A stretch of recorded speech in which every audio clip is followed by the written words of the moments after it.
Hei kalian warga kota, sadar nggak sih? Hari Jumat sore lalu lintas kalian pasti padat banget. Yaps, fenomena ini namanya PJKA. Fenomena modern, pekerja dan pelajar rantau. Yang pastinya akan buat kalian geleng-geleng kepala loh.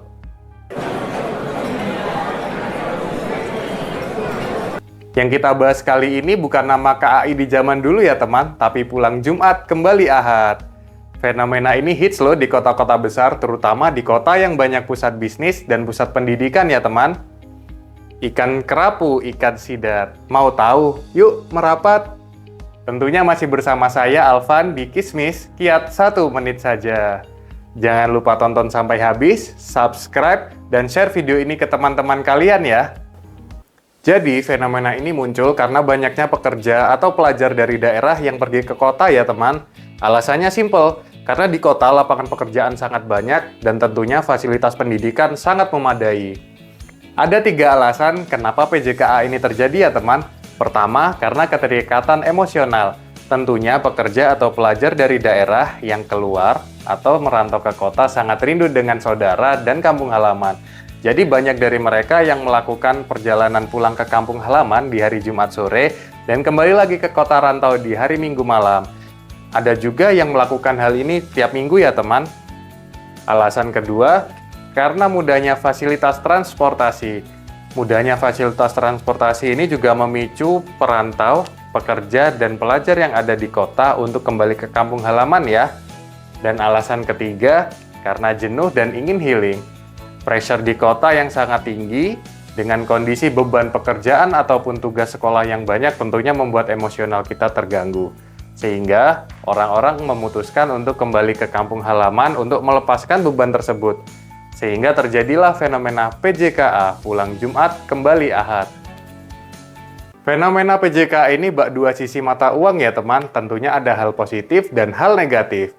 Untuk hal positif, bagi individu bersangkutan tentunya akan memuaskan hasrat emosional, baik itu rasa rindu keluarga, rasa kangen kampung halaman, ataupun melepaskan beban-beban yang ada di kota sehingga pikiran kembali fresh dan bisa siap untuk bekerja dan belajar seperti sedia kala. Dan manfaat kedua, untuk lingkungan sosial, tentunya para pejuang PJKA ini menjadi pasar potensial bagi pelaku usaha transportasi dan pengusaha makanan ya teman. Tentunya fenomena PJKA ini akan menimbulkan dampak negatif ya teman. Bagi pejuang PJKA, tentunya ketika tiba di kota rantau akan mengalami kelelahan, sehingga kinerjanya akan menurun. Dan efek kedua tentunya menambah pengeluaran.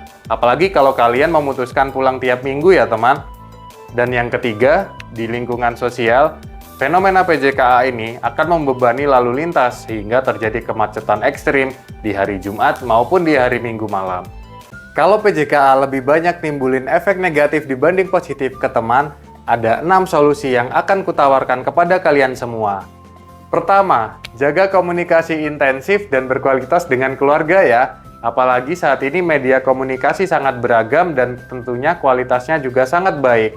Sehingga teman bisa tetap menjaga tali silaturahmi tanpa perlu harus bertemu langsung.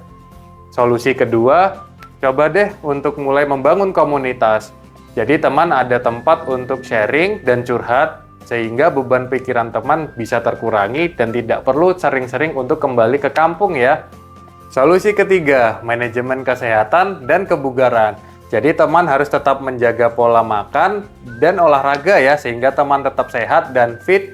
Kalaupun teman pulang kampung, ketika kembali ke kota, teman bisa beraktivitas seperti sedia kala. Solusi keempat, manajemen keuangan. Dengan adanya PJKA ini, tentunya pengeluaran teman jadi lebih banyak ya. Jadi teman harus pintar-pintar memanage keuangan, sehingga keluarga di kampung bisa hidup dengan layak, dan teman di perantauan juga tetap bisa hidup dengan baik. Dan yang tidak kalah penting, ada di solusi kelima dan keenam ya teman, yaitu pemerataan lapangan kerja dan fasilitas kesehatan serta pendidikan.